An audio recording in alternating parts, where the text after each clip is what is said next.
Today we're going to be talking about a residency that's taking place at NYU with no other than the King of Lock himself, Thando Kafele.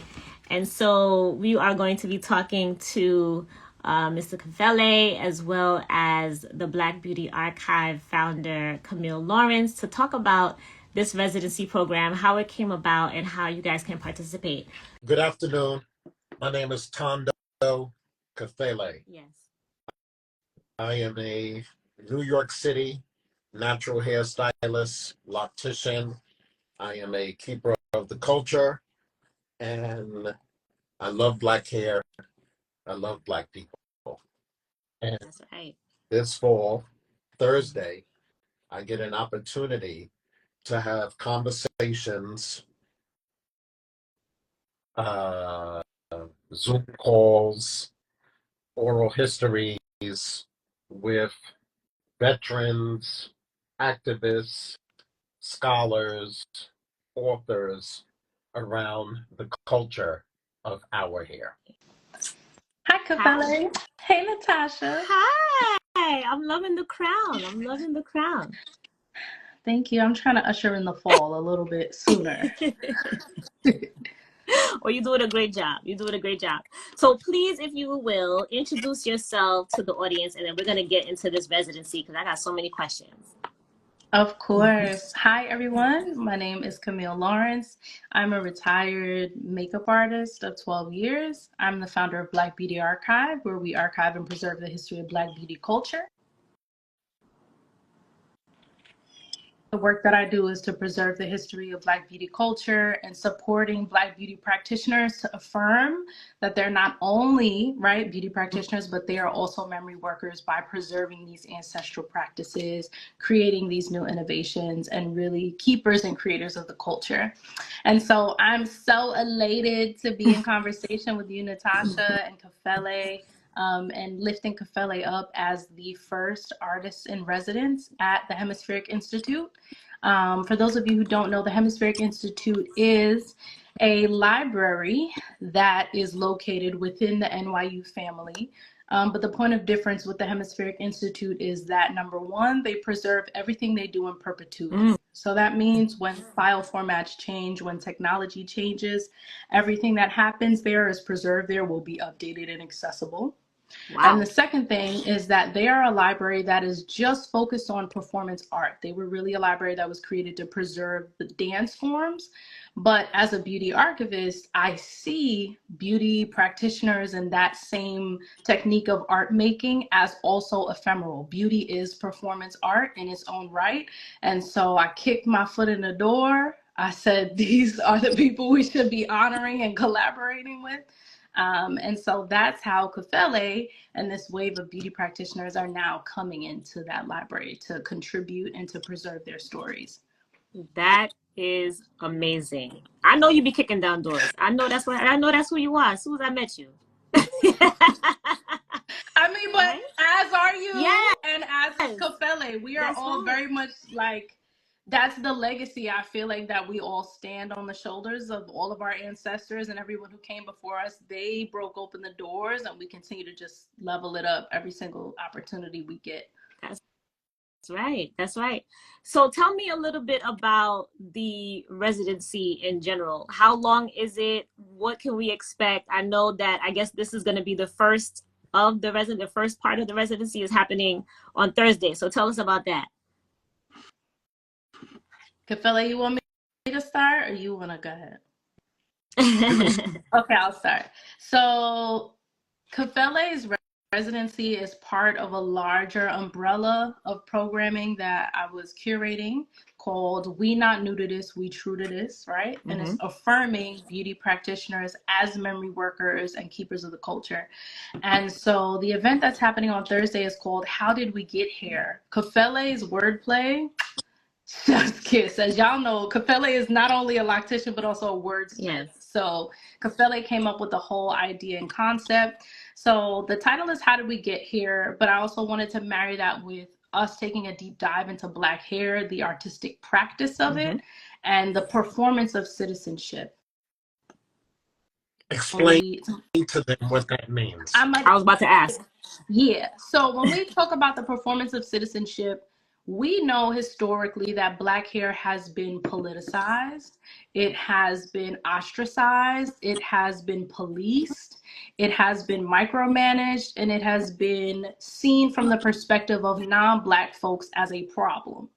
And historically, we know through colonization, like our hair has always been attacked and up for debate. And so when that subtitle of Black hair, artistic practice, and the performance of citizenship, every few this resurgence of folks questioning us about the validity of our hair, what is acceptable, what is not, dress codes. We know the Crown Act exists, all of the initiatives that you're helping spearhead, Natasha. And so this conversation is really artists, historians, and beauty practitioners in conversation about the history of Black hair in the Americas, their impact on community and how we preserve our ancestral techniques, but also at the same time affirming like all of the beautiful, wondrous things that Black hair is, that our artistry provides as like affirmations for ourselves about our identity and how that helps us and heals us. Yeah. And the panelists are not only Kafele, we also have Yes. Carla Joy Farmer Jackson. She is an Oscar nominated Hollywood department head hairstylist. So she is one of the few Black women in Hollywood who is making decisions about how Black people are seen on film. We also have Master Barber Almays. He's a third generation barber from Virginia, who has worked and served on so many national boards for barbering. We have Dr. Afia, who is a clinical psychologist, a hairstylist, but she's also the founder of Psychotherapy. So she's awesome to bring that perspective of the emotional and spiritual wellness of how all of our experiences have impacted us as a culture. Then we have Kafele, who is the world's most decorated loctician. That's right. Pose. Kafele will be bringing his perspective, his expertise. And then me, you know, founder of Black Beauty Archive. But I'm really excited because not only do we have heavy hitters on the panel, we're going to be taking a deep dive into Black history, pulling a lot of archival materials, like primary sources from magazines, from videos, from hair shows that Kafele was in the past.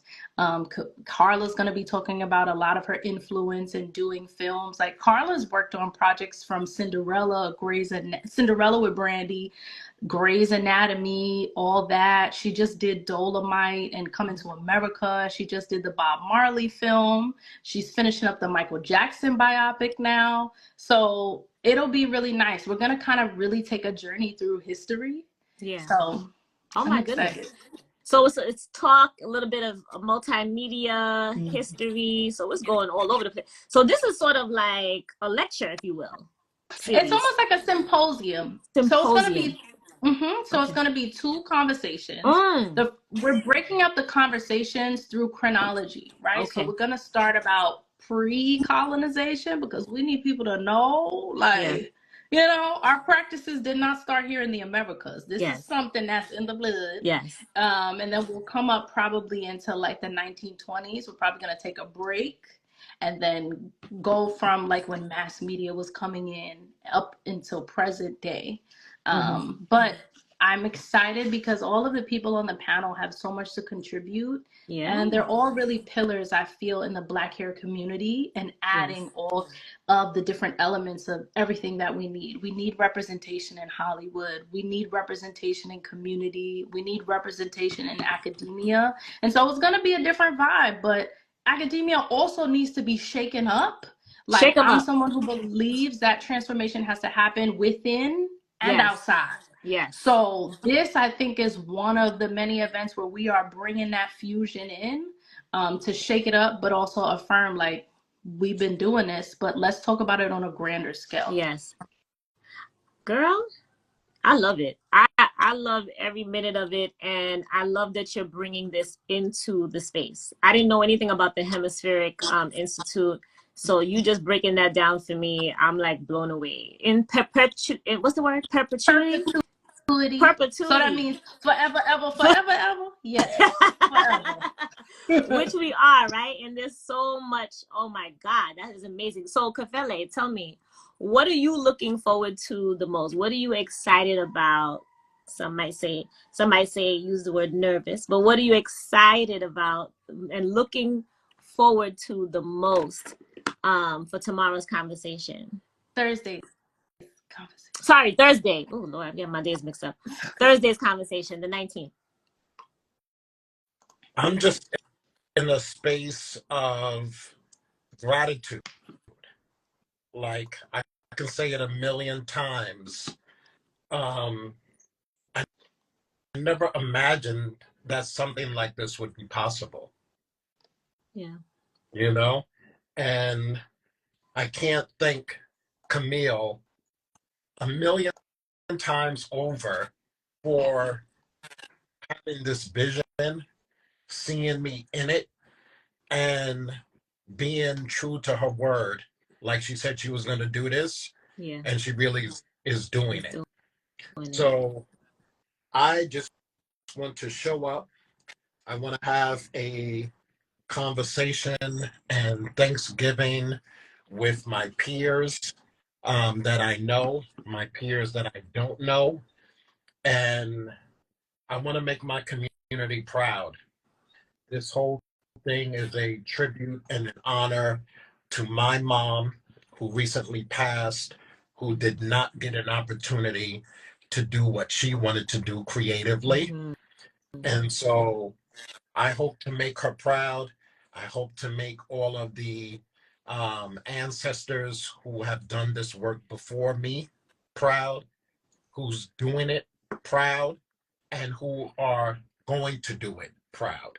That's right. That's right. I'm excited to push the culture forward. Well, we are excited and we're grateful that you said yes to this opportunity when it came through. People are asking about the time. Can you give some of the details on how people can become involved with this event on Thursday? Absolutely. So the event starts at 5 p.m. Eastern Standard Time. We will be at the Hemispheric Institute. They're located in the Village, 20 Cooper Square. There's a few other things lined up next to them, but you'll see 20. It's a glass revolving door. When you come into the first floor, there is security there, so you do have to RSVP to attend. So if you want to RSVP, the links are in my bio and also Kafele's bio. And once you RSVP, you'll get a confirmation. I'm also sending out more confirmation emails as we speak. Okay. And then you'll just come up to the 5th floor. If you are not in New York and you can't attend us in person, that's totally fine. You can join us virtually. You will still have the same exact experience. You can still ask questions virtually, and that RSVP link for Zoom is also in our bios. So you'll see 2 different RSVPs, in person and on Zoom. I also put the links in my bio too, so that people, they don't have to Natasha, run you're the best. So they can find it easily. So you heard it there. Thursday, the 19th, it starts at 5 p.m. If you have 2 options to attend in person, by which you need to RSVP. The links are in all of our bios. So wherever you click, you're going to find it. And then also, if you are not able to come, you can watch in on Zoom. And so that link also to register so you can get the link is in the bio. So share this live with people. Let them know that this is an event that they want to attend, that they want to hear. This is something that hasn't been done before. This is something that, is going to bless a lot of people because of the range and the depth by which we're having this conversation, right? Kafele, what do you want people to leave with after they come? Like, what are you hoping will be the takeaway from Thursday?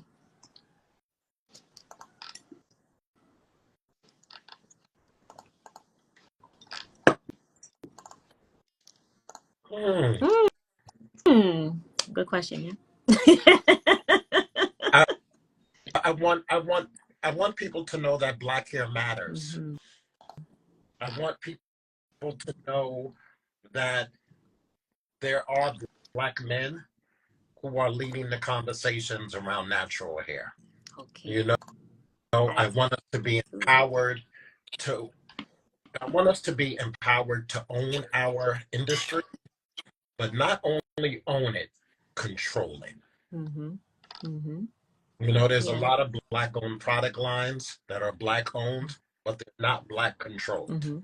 And so I just want this to be um, a Thanksgiving, a conversation, um, no really debates and arguments. I just want it to be an inspiring conversation. Well, guess what? What's up? At first I said I wasn't coming because I had something else to do. But I'm gonna take the thing that I need to do with me so I can make it, because I think that, you know, if I can be there, I will definitely want to be there. Just hearing you say what you want people to get out of it, and just hearing Camille talk about, you know, the significance of an event like this and how hard she fought for it to come, right? And how much she believed in this idea and made it happen. I feel like I need to be there. And I feel like y'all need to be there too. So if you can, definitely RSVP, okay? If you cannot, because we can't be in all places at the same time, not yet anyway, but you can be in the room virtually to hear and to feel and to experience what's going to be going down at this artist residency. And this is just one of many. This is not just a one and done, right? How many more conversations are planned? So our hope is that this conversation and Kafele's residency could really serve as like a trampoline for us to see higher and wider in the ways in which that we can connect and support each other. Yes. And so aside from the community workshops and community panels that Kafele will be facilitating, he'll also start doing his oral histories and podcasts. And he is the artist in residence for the fall, but I think it's a great like springboard for Kafele to keep going in different places and avenues. You know, our hair practices are not sometimes seen as art with a capital A. You know, a lot of Black beauty and Black artistic practices are seen as crafty and this and that. And it's like, nah, my goal in supporting artists like Kafele is for people to see. I want beauty practitioners to be respected on the same level as Carrie Mae Weems and Kerry James Marshall and Lorna Simpson and, you know, our giants in art like that. This is an art form. And so we're hoping that people can step away from this conversation inspired, but my goal is to really to affirm the value. We are dehumanized in so many places. We're told left and right, up and down, like we don't matter, our lives, our existence, our hair, our ancestors. Sometimes we feel like what we're fighting for is in vain because progress has taken so long. But I'm hopeful that us going through this timeline of chronology, we can see that we not new to this, we true to this. We've been doing this work and it's continuing to grow. And through people like Kafele providing mentorship and always even keeping his rates accessible for community to get retwist. Like there's just certain levels of integrity that I feel like sometimes, not all the time, sometimes the internet has confused about instant gratification or instant things. And it's like, nah, there's levels, there's history. We are standing on the shoulders. And so no matter the age of people who are coming, we love intergenerational conversations that they can leave and walk away feeling affirmed and feeling better about themselves than when they first came in. Absolutely. I encourage everyone who's on this live to share this, because we're going to save it, to share it with, you know, the up and coming generation of stylists who could benefit from hearing about the history, right? You know, I've been in the space for a long time, and I know that, you know, sometimes there's tension between the generations, but I think that this is a opening, this is a calling in, right, of everyone, so that we can all see that we're in this together. We are in this together. We can learn from each other, and we can grow with each other, and for us to be able to find each other, right? So I'm really happy that you two have partnered up. I'm so happy to hear about this residency. I'm very excited about the conversations that are going to be happening. I'm excited about meeting all the new people that I haven't personally met before. So that's wonderful. I love meeting new people who've been in the space and learning about their journey and their history. And of course, as you know, as an archivist, you know what I'm saying? There's just so much of our beauty that's out there that needs to be preserved so that the next generation can really feel validated, because I think that we all have that beauty within us that we want to create, right? And to see that we come from a long lineage of that is really affirming for the soul. So I'm really happy. I'm really happy. Thank you for having this live with me. I know you guys gotta run, so I don't want to make this too long. We just wanted to come in a little bit in the afternoon to let you know what was going down this week, Thursday, September 19th at the Hemispheric Institute. And you guys can find the links in our bio if you want to RSVP and come either in person or attend on Zoom. I love that you guys had that option. I love that. And I just want to add more. too, for our brothers and sisters in Latinidad, there's no language barriers here. So even after this event is finished, they will have access to view descriptions in Spanish and in Portuguese. Amazing. So, we gotta build that bridge. Listen, what barriers? I don't see none. We only got solutions out here. You know what I'm saying? Only solutions. Natasha. Yes. I've known you for a very long time. And I just want to say thank you for everything. Thank you for what you do for us.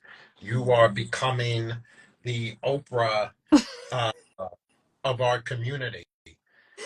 For facilitating these conversations, and you're keeping a lot of the veterans relevant. Yeah. You know, a lot of us veterans are not on social media spaces, and we don't get these kind of opportunities. And as a Black man, these opportunities are not presented to us often. So thank you for being in my back, having my back, even when we were in disagreement. You've always kept a neutral mind, and I appreciate you for that. Absolutely. Camille? No words. Thank you. I think you're muted, Camille. I can't hear you. Honestly, truly, I'm just affirming again what Kafele said, Natasha. You really be here, there, everywhere, no matter where it's at, you're present, and you do the work to preserve these stories and to hold space for these conversations to happen where otherwise may not have happened with you facilitating it. So we do hope that you come, whatever you feel, Zoom, whatever, you're still welcome in any form. And thank you again for opening up your platform for us to share this. And this is just the beginning, and we'll continue to support each other and collab in so many other new ways, for sure. Thank you so much. I received the flowers. I give them back to you, and we're just going to have this beautiful love fest, because that's what this is about. Thank you so much. I really appreciate everything you guys said. And I do love this, because I love Black people too, right? I love our people. I love people. And I just love to see when people lead with their heart, I know that is always going to make change possible, right? When you lead from your heart. So again, everybody, Thursday, September 19th is going down at the Hemispheric Institute with Thando Kafele, the King of Lock, and Camille Lawrence of the Black Beauty Archive. You don't want to miss this event. How did we get here? Okay, the one of many events. So again, the links are in all of our bios, so there's no excuse. As soon as you hit this, share it first. Share this live with your folks, and then go in and register RSVP for this event. All right, and then we'll come back and maybe do a post and see what people think about it. I would love to hear some reviews. Sound good? And we'll also try to live stream on Instagram, because I know y'all have a big community online. So I'm gonna figure out those logistics so we can still make that accessible too. We're gonna figure it out. Okay, excellent. So make sure that everyone on this live is following all 3 accounts, so that we can give you updates on how you can join in. Okay. Thank you so much. Have a wonderful day, and I'll see you on Thursday. Thank you. Y'all.